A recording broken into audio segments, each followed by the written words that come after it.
अगला पढ़ना आपको है नर्वस टिश्यू। जो टिश्यू पढ़ना है वो नर्वस सिस्टम कह सकते हो आप, नर्वस टिश्यूज़। नर्वस टिश्यू से मिलकर बना होता है नर्वस सिस्टम। नर्वस टिश्यू से मिलकर बना होता है नर्वस सिस्टम। और नर्वस सिस्टम जो होता है वो coordination of the body activity के लिए होता है। किसके लिए होता है? Coordination of the body activity के लिए, बॉडी एक्टिविटी कोऑर्डिनेट करने के लिए। मैंने कहा हम आपको देख रहे हैं, दिखाई दे रहा है नर्वस सिस्टम के कारण। एक डिजीज़ आप पढ़ते हैं ग्लाउकोमा, फिजिक्स में शायद पढ़ते होंगे, यहाँ पे भी है। पहले तो बहुत पढ़ाते थे, एस्टिग्मेटिस पढ़ाते थे, myopia, presbyopia, hypermetropia, glaucoma, cataract, ढेर सारे पढ़ाया जाता था पहले हम लोग डिजीज़ वगैरह। अब नहीं पढ़ाते हैं क्योंकि अब आपके बुक में दिया ही नहीं, एनसीईआरटी में फालतू पढ़ा देंगे, कोई मतलब नहीं निकलेगा। तो जैसे ग्लाउकोमा एक ऐसी डिजीज़ है जो ठीक नहीं होती। उसमें क्या होता है, जो ऑप्टिक नर्व होता है, ऑप्टिक नर्व आपकी आँख एकदम बिल्कुल सामान्य दिखाई देगी एकदम ऐसे, उस पर आप इमेज भी बनेगा, आपकी आँख पर जो लेंस है उस पर दिखाई देगा आपको फिगर बन रहा है, लेकिन वो क्या करेगा, इम्पल्स लेकर ब्रेन में नहीं जाएगा। ऑप्टिक नर्व फेल हो जाती हैं, ऑप्टिक नर्व फंक्शनलेस हो जाती हैं ग्लाउकोमा में। तो उसमें क्या होता है, इमेज बनता ही नहीं, मतलब आप ऐसे लगते रहें किसी देर फिगर बनेगा ही नहीं, और वो ठीक नहीं होता। बात समझ रहे हैं ना? तो देखना नर्वस सिस्टम, सुनना ऑडिटरी नर्व सुनने के लिए, ऑल्फैक्टरी नर्व सूंघने के लिए, बोलिए ना, फेशियल और ट्राइजेमाइनल नर्व टेस्ट के लिए, है ना? तो सब नर्वस सिस्टम, आप पूरे बॉडी का मूवमेंट करा रहे हैं, ये नर्वस सिस्टम, स्पाइनल कार्ड, इसके ऊपर क्रेनियल नर्व, उसके नीचे स्पाइनल नर्व काम करती हैं, आप सब जानते हैं, बोलिए ना, स्पाइनल नर्व और क्रेनियल नर्व। पूरे बॉडी एक्टिविटी कोऑर्डिनेटेड मैनर में काम करवाने के लिए जिम्मेदार होता है कौन? Nervous system. जैसे मैंने कहा, एक हाथ से आप मैं पकड़ा हुआ हूँ, ये हमारे बॉडी को पता है मैं पकड़ा हुआ हूँ, ये पकड़वाने के लिए इम्पल्स यहाँ से आया हुआ है और ये हम पकड़े हुए हैं, समझ रहे हैं ना? जो मेरे ब्रेन में होगा मैं उससे क्या करता रहूँगा, लिखता चला जाऊँगा, ये लिखता चला जाऊँगा। तो कौन करवा रहा है लिखने के? Nervous system.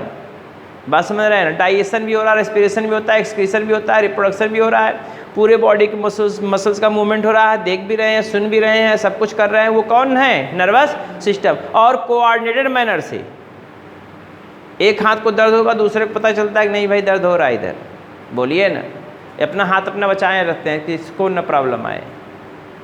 कोई इधर बकावक दे रहा है, 4 टन मार रहा है, सोचेंगे इधर ही आँखें न मार दे, इधर पता चलता है, इधर भी, इधर देखिए घाव इधर लग रही है, पता है इसको भी चलता है कि नहीं यार इसको बचाना चाहिए, बोलिए।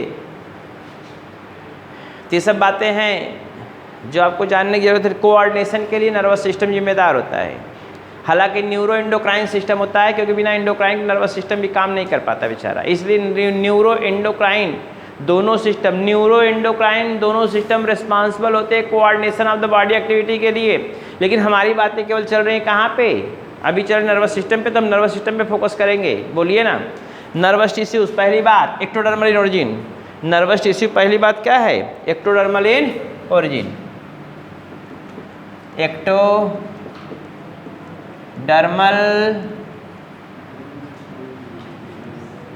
एक्टोडर्मल इन ओरिजिन कैसा है ये? एक्टोडर्मल इन ओरिजिन है, पहली बात। दूसरी बात किसके लिए जिम्मेदार होता है? Coordination of body activity, germ layer होता है। पूरे बॉडी की संरचना केवल 3 लेयर से बनी है। जितना आपकी बॉडी में ऑर्गन है वो 3 जर्म लेयर जब बनता है कैस्टुला में, एक्टोडर्म, मेसोडर्म और एंडोडर्म, इसी से पूरे बॉडी का आपके स्ट्रक्चर बना हुआ है। या तो एक्टोडर्म से बनेगा, या तो मेसोडर्म से बनेगा, या तो एंडोडर्म से बनेगा। ब्रेन एक्टोडर्म का बना हुआ है, नर्वस सिस्टम एक्टोडर्म का बना हुआ है, स्किन आपका एक्टोडर्म से मिलकर बना हुआ है, बोलिए ना। मसल्स मेसोडर्म का बना हुआ होता है, थायराइड का एंडोडर्म का बना हुआ होता है, बोलिए। बहुत सारे एलिमेंट्री कैनाल का स्टमक इंटेस्टाइन एंडोडर्मल ओरिजिन है, लेकिन बक्कल कैविटी एक्टोडर्मल ओरिजिन है। चलिए आगे देखिए, इसमें coordination of the body activity के लिए जिम्मेदार कौन है? Nervous system. आप ज़रा ध्यान दीजिए, कंसिस्ट्स ऑफ किसका बना होता है? Consists of neuron cell. किसका बना होगा? न्यूरॉन सेल का, या इसी को बोलते हैं नर्व सेल। न्यूरॉन सेल या इसे क्या बोलते हैं? न्यूरॉन सेल या नर्व सेल। आज इधर देखिए,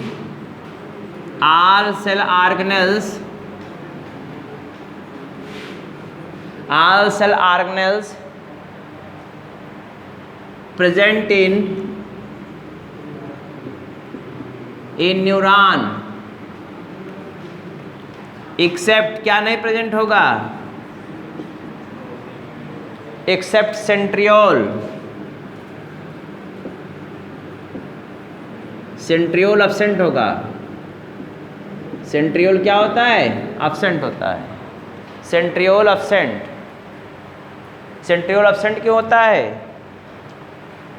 इसे इधर देखिए, सेंट्रियोल अब्सेंट होने के कारण कोशिका डिवाइड नहीं करती। Hence neuron cells could not divided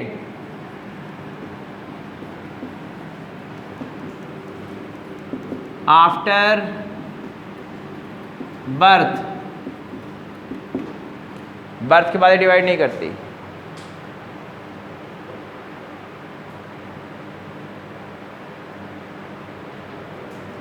could not divide after birth। हो गया। और ध्यान दीजिए, neuron cells are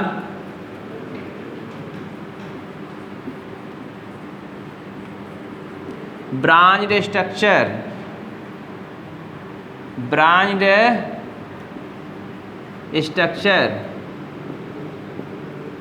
consists of किसका बना हुआ होता है? Consists of main cell body. क्या बोलते हैं उसको? Consists of main cell body. उसको क्या बोलते हैं? साइटॉन।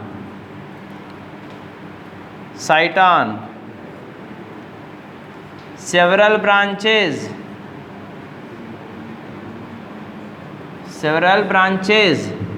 इसको बोलते हैं डेंड्राइट्स।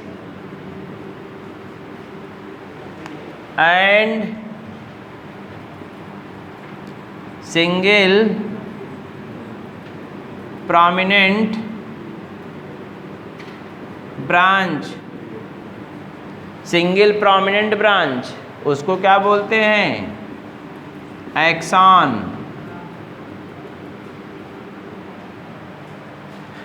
हो गया। सिंगल प्रोमिनेंट ब्रांच होता है एक्सॉन।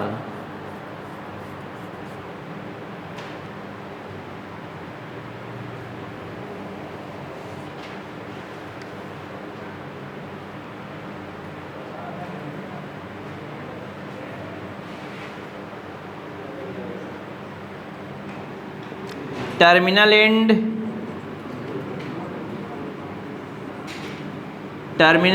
Of neuron. न्यूरॉन का टर्मिनल एंड जो होता है उसको क्या बोलते हैं? इज कॉल्ड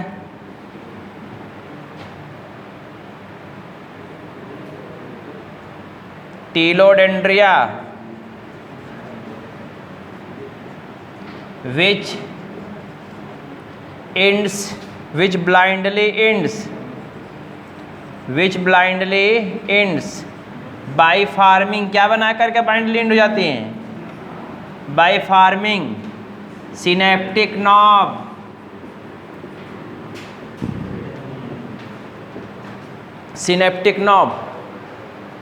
सिनेप्टिक नॉब बनाकर क्या करती हैं? वो एंड हो जाती हैं, जहाँ से एक न्यूरॉन दूसरे न्यूरॉन में इम्पल्स भेजा जाता है।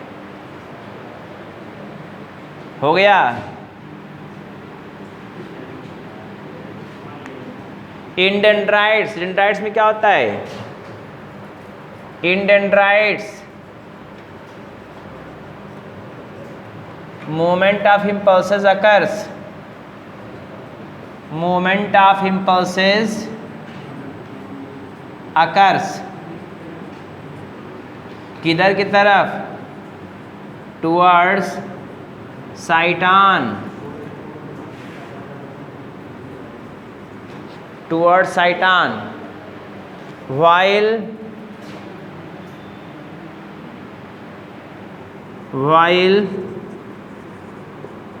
in axon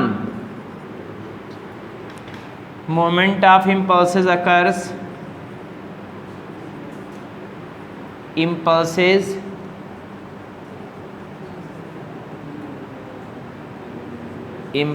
occurs away from the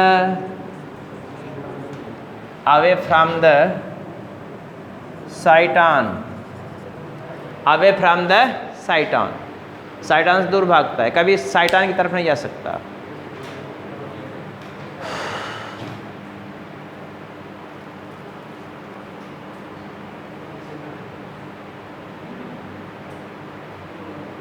erase करें।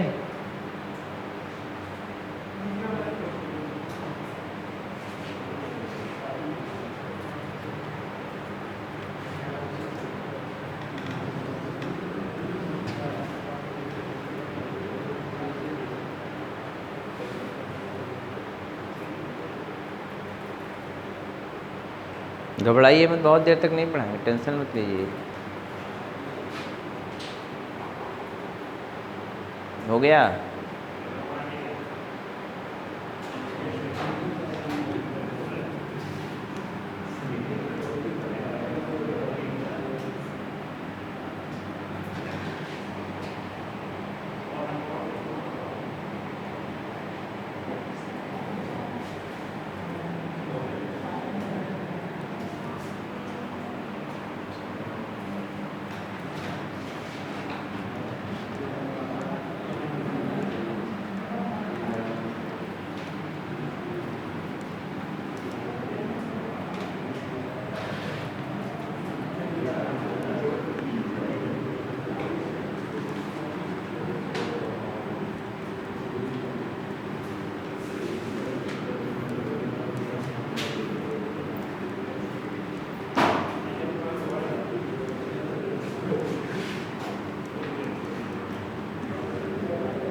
टाइप्स ऑफ न्यूरॉन, शांत।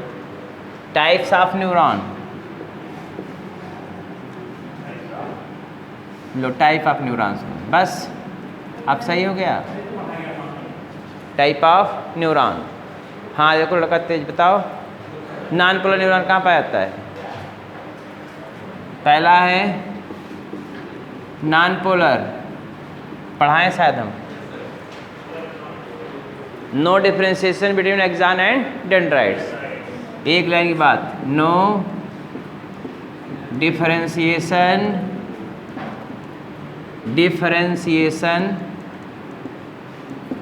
Between axon and dendrites.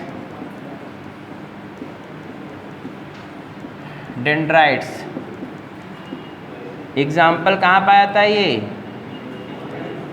Coelenterates में।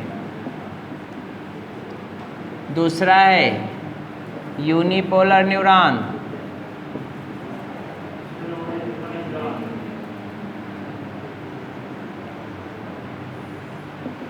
क्या होगा इसमें? हैं? क्या कह रहे यार, बहुत जोर से बोलो। सेल बॉडी है पगलू। यूनिपोलर न्यूरॉन क्या है? Single axon but no dendrites. अरे तो क्या बोल रहे हो? वन न्यूरॉन, हाँ एक एक्सॉन तो सही, single axon but no dendrites. Example कहाँ पाया जाएगा ये?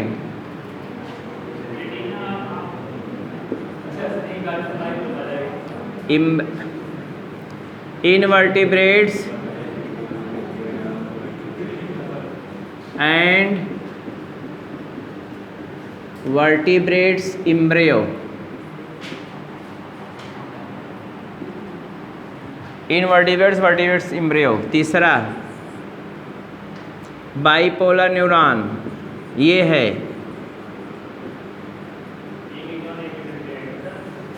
हाँ single axon and single dendrites cyton के साथ, सिंगल एक्सॉन सिंगल डेंड्राइट्स किसके साथ, डेंड्राइट्स। एग्जाम्पल इसका है ear, eye, nose. Multipolar neuron,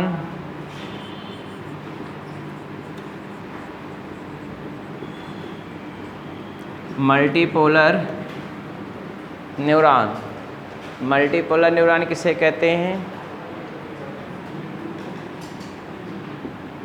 single axon and several dendrites, single axon and several dendrites. Axon एक होगा लेकिन डेंड्राइट्स कई होंगे।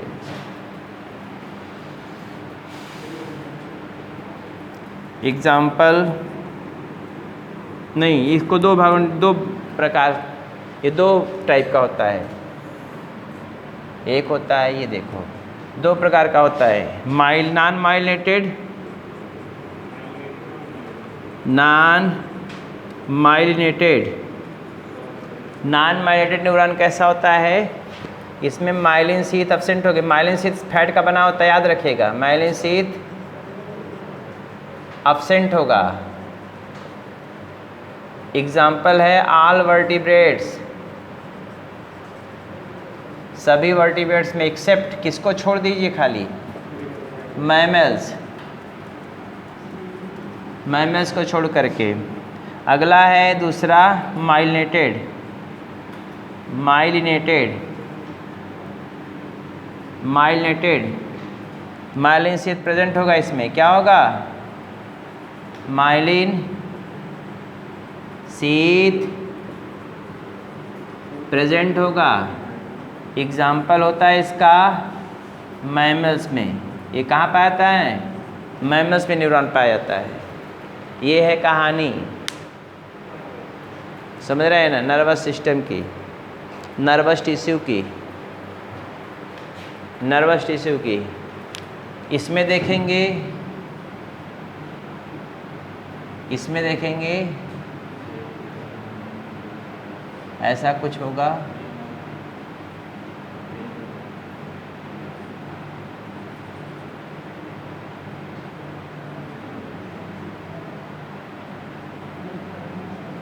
ये नॉन पोलर है। यूनिपोलर में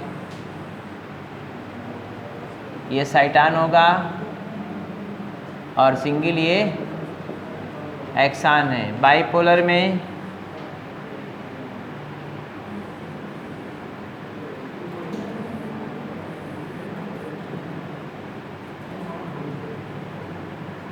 ये क्या है, सिंगल डेंड्राइट्स है, सिंगल एक्सान।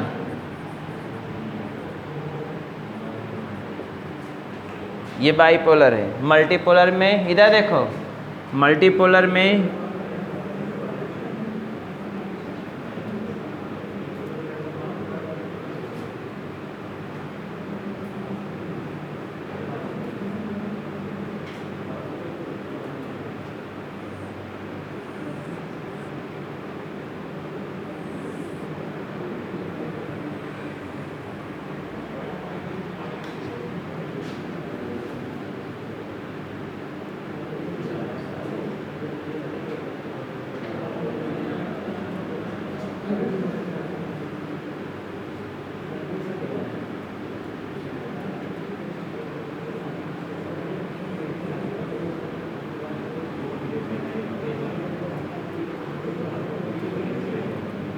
देखो इधर,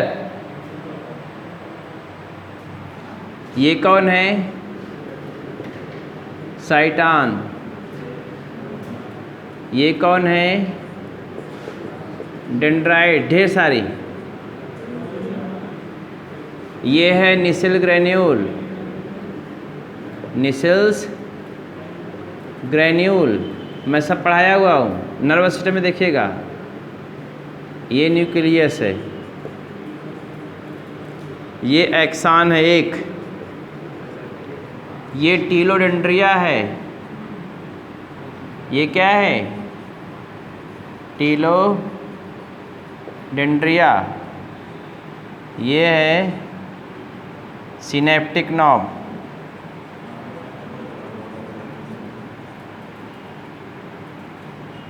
सिनेप्टिक नॉब। ये नॉन माइलिनेटेड है।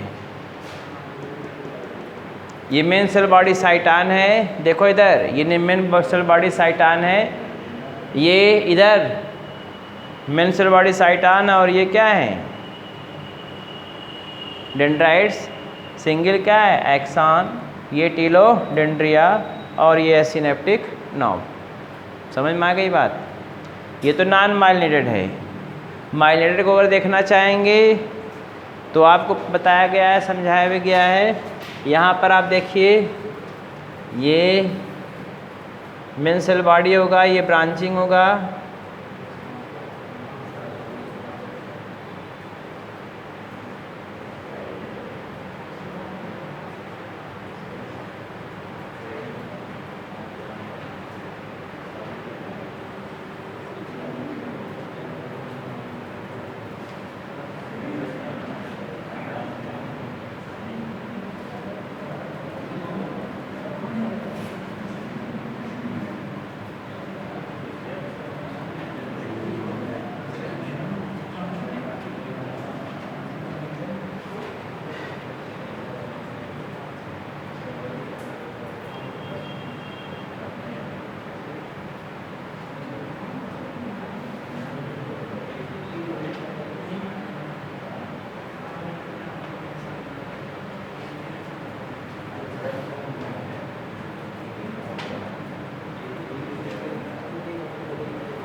देखो इधर।